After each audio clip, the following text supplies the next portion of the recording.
सब व्रतों में सर्वश्रेष्ठ श्री एकादशी व्रत है। समस्त विश्व में कोई ऐसा नहीं जो एकादशी व्रत की महिमा न जानता हो। एकादशी का प्रादुर्भाव और एकादशी जी की जो महिमा है उसके विषय में थोड़ी चर्चा करते हैं। सतयुग में शंखासुर का पुत्र मुर नामक दैत्य हुआ। शंखासुर को भगवान विष्णु ने मार डाला। इससे मुर को बड़ा दुख हुआ। इसका बदला लेने के लिए वो वन में जाकर मुर दैत्य घोर तपस्या करने लगा। उसके तपस्या से संतुष्ट होकर सर्व सामर्थ्यशाली भगवान ब्रह्मा जी उसके समीप आए और उससे कहा कि तुम वरदान मांग लो। यह सुनकर मुर दैत्य बोला कि हे वरदाता नाथ, देवता, दैत्य, मुनि, मनुष्य, शिव, विष्णु और बड़े बड़े लोकपाल, दिक्पाल, जहां तक आपकी सृष्टि है, मुझे कोई समर में ना जीत सके ना कोई मार सके, ऐसा वरदान दीजिए। इतना उसने तप किया मुर दैत्य ने कि भगवान ब्रह्मा को विवश होकर के ऐसा ही हो तथास्तु, ऐसा ही हो कहना पड़ा। अब ब्रह्मा जी ऐसा कह करके अपने लोक को चले गए। अब जो असुर है वो वर पा करके बड़ा बलवान हो गया। जिस लोकपाल के पास जाता ललकार कर उसे परास्त कर देता, क्योंकि मर सकता नहीं। ब्रह्मा जी ने ऐसा वर दिया है। लोकपालों को जीतकर समस्त लोकों पर अपना उसने अधिकार कर लिया और समस्त लोकपालों के पद पर वो दैत्यों को नियुक्त करता। दैत्य सदैव विपरीत भावना वाले समस्त ब्राह्मणों को, भक्तों को, गाय को, ऐसे सब संतों को सताना, मारना, काटना, महान अत्याचार मुर दैत्य के द्वारा फैल गया। दुखी होकर के समस्त देवता भगवान शंकर जी के पास गए। भगवान शंकर जी सबको आश्वासन दिए, क्योंकि वो कल्याण स्वरूप है। जब जब कोई भारी विपत्ति पड़ती है तो समस्त देवता महादेव जी के पास जाते हैं, फिर महादेव जी उपाय बताते हैं। जैसे समुद्र मंथन के समय हलाहल विष निकला तो किसी भी देवता की ताकत नहीं कि चख सके। महादेव जी के पास गए और प्रार्थना की तो आज भी भगवान शिव को नीलकंठ कहा जाता है, उसे धारण करते हैं। यद्यपि इनकी सेवा है सृष्टि का संहार करना, पर सृष्टि की रक्षा जहां कोई नहीं कर पाता वहां ये करने के लिए बुलाए जाते। हलाहल विष पीने के लिए किसे बुलाया गया? इन्हीं को तो बुलाया गया। सब देवताओं ने भगवान शंकर से कहा हमारी रक्षा करो। भगवान शंकर ने आश्वासन दिया और स्वयं देवताओं एवं अपने पार्षदों के सहित युद्ध के लिए ललकारा। मुर दैत्य ने बहुत भयंकर युद्ध किया, लेकिन युद्ध में विजय मुर दैत्य की हुई, क्योंकि आशीर्वाद है भगवान ब्रह्मा जी का। अब देवताओं ने देखा दैत्यों की तो प्रबल सेना बढ़ती चली आ रही है। अब भगवान श्री हरि का स्मरण किया, भगवान विष्णु का कि हे नाथ, आप ही अब रक्षा कर सकते हो। भगवान श्री विष्णु जी ने सुदर्शन चक्र का स्मरण किया और मुर दैत्य पर प्रहार किया, पर ब्रह्मा जी के वरदान प्राप्त होने के कारण भगवान के प्रिय पार्षद सुदर्शन ने उसको ऐसे घूमकर परिक्रमा करते हुए आकर भगवान के हाथ पर विराजमान हो गए, क्योंकि ब्रह्मा जी भगवान श्री हरि के ही अंश से प्रकट हुए। वरदान की मर्यादा रखने के लिए सुदर्शन चक्र जी समीप से जाकर वापस आ गए, लेकिन मुर दैत्य को मारा नहीं। अब तो हाहाकार मच गया कि अब ये प्रलयंकारी दैत्य जब भगवान शिव के वश में नहीं हुआ, बड़े बड़े लोकपालों को अपने अधीन कर लिया और भगवान विष्णु का सुदर्शन चक्र भी वापस हो गया, अब क्या होगा? सब देवता भगवान विष्णु से प्रार्थना करने लगे। भगवान श्री हरि अद्भुत लीला बिहारी है। भगवान विष्णु युद्ध छोड़कर भाग चले। मुर दैत्य ने देखा कि सबका मुखिया तो भाग पड़ा, इसको हम जिंदा छोड़ेंगे नहीं। वो गदा लेकर भगवान का पीछा किया।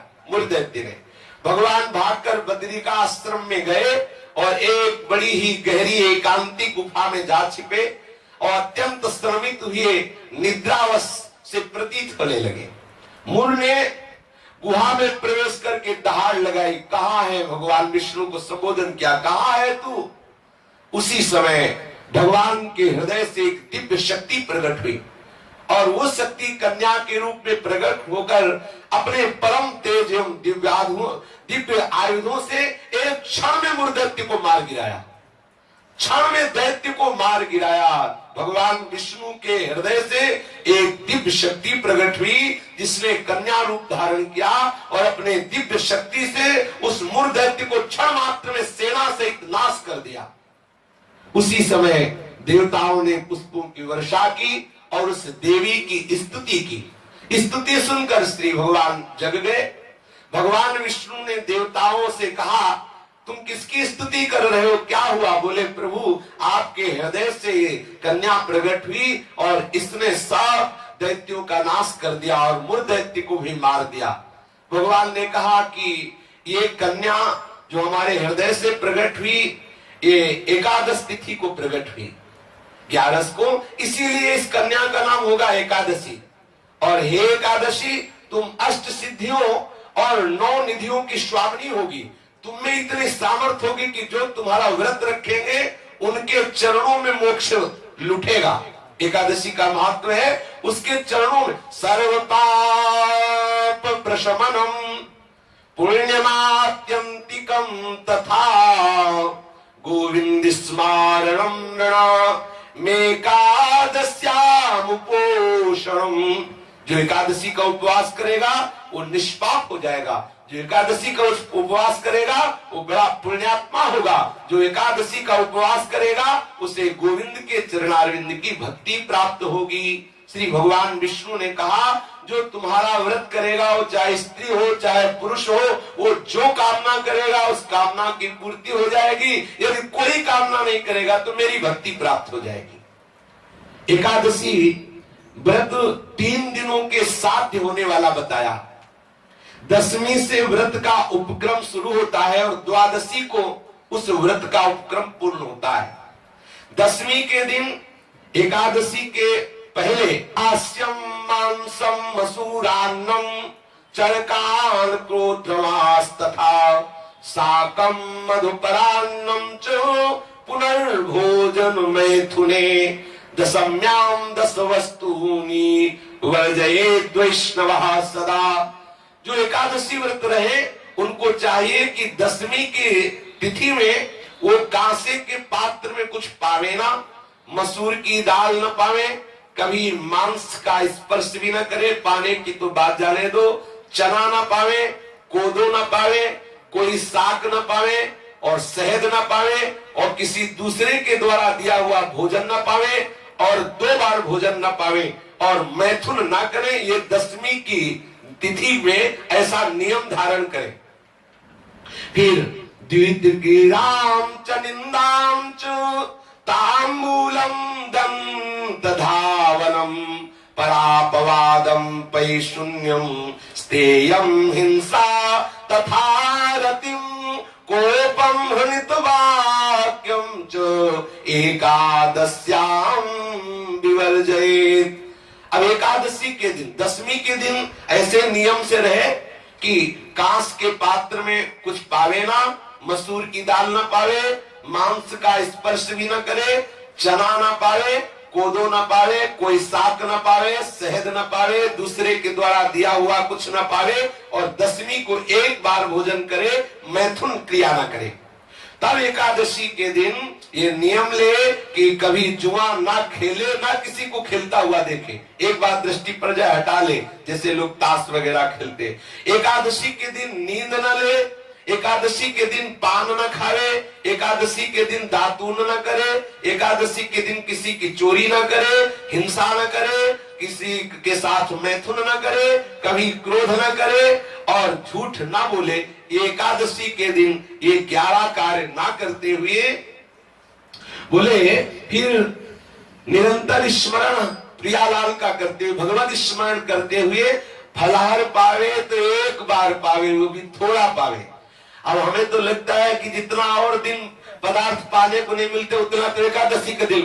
बोले अमुक की खीर बनाओ, उसके कूटू की पकौड़ी बनाओ और उसका सिंघाड़े का हलवा बनाओ, ये वो। अब एकादशी का मतलब क्या है? अरे 24 घंटे उपवास करो या तो बहुत बहुत जल पी लो, बहुत लगे तो 1 बार कुछ फल या कुछ ऐसे साधारण, वो भी उतना कि 1 दिन में मर थोड़ी जाएगा कोई। जो एकादशी हाँ, तो काहे का व्रत फिर, अगर खूब कचौड़ी पकौड़ी सब बना के उसकी पाओ तो। एकादशी का तात्पर्य है भगवत आराधन में तन्मय रहना। सुबह से कुछ ना पावे, 24 घंटे में एक बार कुछ जल दूध कुछ थोड़ा सा पाले, और फिर द्वादशी के दिन कांस्यम मांसे सुराम छौद्रम तैलम वितथ भाषणम व्यायामं च प्रवासं च पुनर्भोजन मैथुने अस्पृश्यास्पर्शमासूरे द्वादश्याम द्वादशम त्यजेत्। द्वादशी को भी कांसे के पात्र में भोजन न करे, मांस न स्पर्श करे, मदिरा न पीवे और शहद न पावे, तेल का बना पदार्थ न पावे, झूठ न बोले, कस के व्यायाम न करे, परदेश गमन न करे, दोबारा भोजन न करे, मैथुन न करे, जो स्पर्श करने योग्य नहीं उनका स्पर्श न करे, मसूर की दाल न खाए। ये 12 वस्तुएं द्वादशी को त्याग दे। दसवीं के दिन पूर्वाह्न में एक बार हविष्यान्न भोजन करना चाहिए। इसके बाद दसवीं के दिन कुछ नहीं खाना पीना चाहिए। एकादशी के दिन ब्रह्म मुहूर्त में उठकर प्रातःकालीन कृत्य से निवृत्त होकर स्नान करके भगवत प्रसन्नता के उद्देश्य से व्रतोपवास का संकल्प लेकर संध्या तर्पण बंदन आदि जो भी गुरु प्रदत्त उपासना है या प्रियालाल की षोडोपचार विधि से पूजन करे, फिर प्रणाम नमस्कार आदि करे, रात्रि भर जागरण करे, कीर्तन करे। निर्जल व्रत करना सबसे श्रेष्ठ एकादशी व्रत को कहा गया है। पूज्य श्री मथुरादास जी 12 महीना निर्जल एकादशी करते थे। वयोवृद्ध होने पर भी प्राय वैष्णव जन बड़ा आदर पूर्वक एकादशी का व्रत रहते। द्वादशी के दिन पूर्वत सेवा पूजा करके पहले श्री प्रियालाल का श्री हरि का चरणामृत ले और कम से कम एक साधु को भोजन करावे, फिर पावे। ऐसा एकादशी का विधान है। और एकादशी का फल क्या है? पाप नष्ट हो जाते हैं, मोक्ष की प्राप्ति हो जाती है। यदि निष्काम रहे तो भगवत प्रसन्नता उसको प्राप्त होती है, मतलब भक्ति का वर्धन होता है।